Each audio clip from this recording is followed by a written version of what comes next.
Forget all that, Hart said, frowning. If no one's allowed it on Camelot's land, why are they taking us there? Because then Camelot's king will have to rescue us, Hester cuts in, glaring back at them. A king whose sword is stuck in a stone. Petros withdrew his sword, said Dot. Doesn't inspire confidence, does it? We need to escape now, Hester demanded. And by we, I mean the whole crew, Agatha, Sophie, and Beatrix's team included. Questers stick together at all costs. Can't you turn into a man-wolf and bust us out of here? Annabelle said, swiveling to Hart. I can't with my hands like this. I need to point my claw at my chest, said Hart. What about your wets? Frogs got them too, Annabelle mopped it. Hart peered over her shoulder to see her three pets trapped in a chain link, heads squeezed through the loop, and tiny feet dangling like a wet version of an Iron Maiden. Meanwhile, Hester's demon juggled its chains as if to preempt the question. So we got nothing, said Dot. Except the word verify, Dot whispered, eyeing his sweaty chest. So sensual. Hart was stone-faced. We need to talk to Nicola, Dot added, clearing her throat. She saved our life twice. Maybe she can do it again. Everyone looked at Hester for approval, Annabelle included. Hester grimaced. Fine.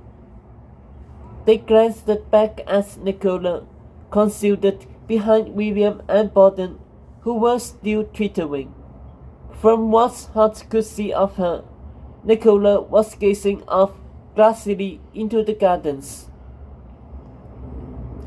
How can I talk to her from here? Hart asked the Dot. Send a message through us, a voice said.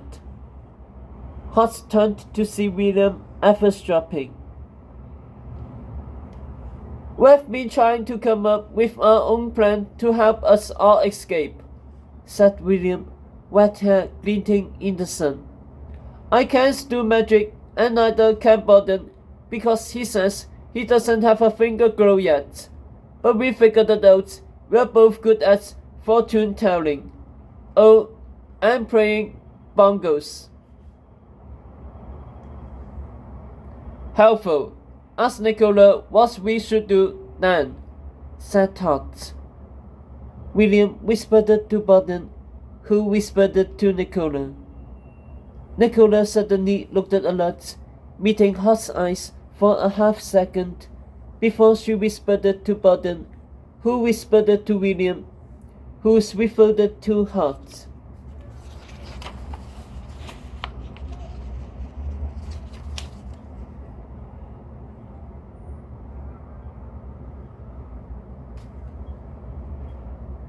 She says this is like the story Uncle Miyazaki.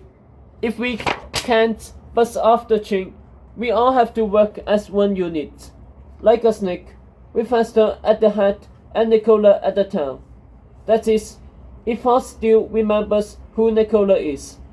She told me I had to say that verbatim and make sure everyone heard. Hester, Dot, Annabelle, William, and Borden glowered at Hart. Well, tell her that if we get out of this alive, I'll take her on a date to Dumpy's Dumpling House, Hart promised. William whispered to Borden, who whispered to Nicola, who sent her reply up the chain. She says Sophie can't come on the date and that it can't be at a place called Dumpy's, said William. Beauty and the feast in Sherwood Forest is exquisite, Dot offered. Robin Hood took me there once. I didn't tell Daddy. Hotz gave her a strange look before turning to William. Tell her she has a deal. First date. Somewhere romantic. Just me and her, he said, smiling, which William was about to pass down to the train, but Nicola had gleaned the message because she was smiling too. Glad you have your love life sorted since we're about to die, Hester snarled. How are we supposed to work like one unit when there's 7 of us on this train, including 2 first years and an other boy? But the pirates were watching now, clearly listening, and Hester went mum. Virgo gave Hot another knife-sharp look before murmuring too wisely.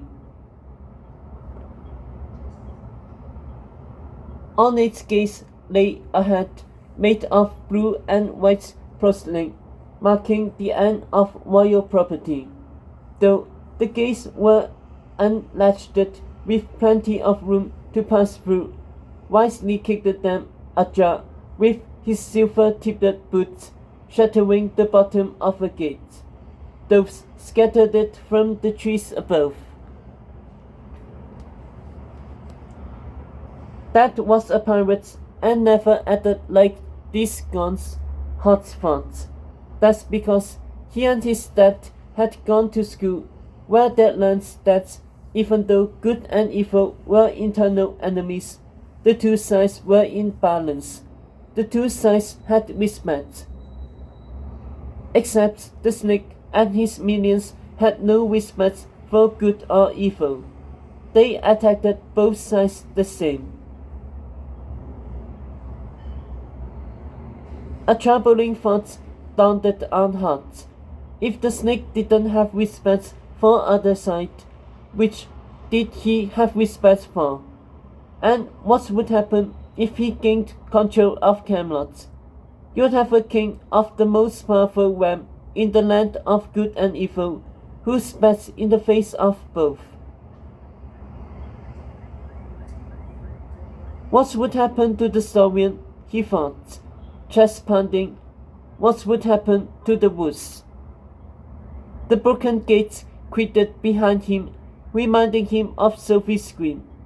Goosebumps peppered his skin.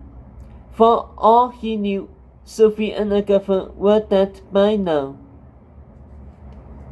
Sooty clouds seeped into the sky, fouling the sun, and a damp cool wind sneaked into the garden with a salty, mouldy smell.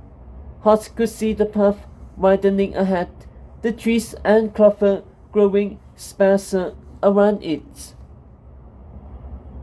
He heard something now, drifting in on the wind, a dark rumble like an elephant shaking the earth. What is that? Hot whispered. It was getting louder now, slashes of high-pitched noise piercing the thunderous roar.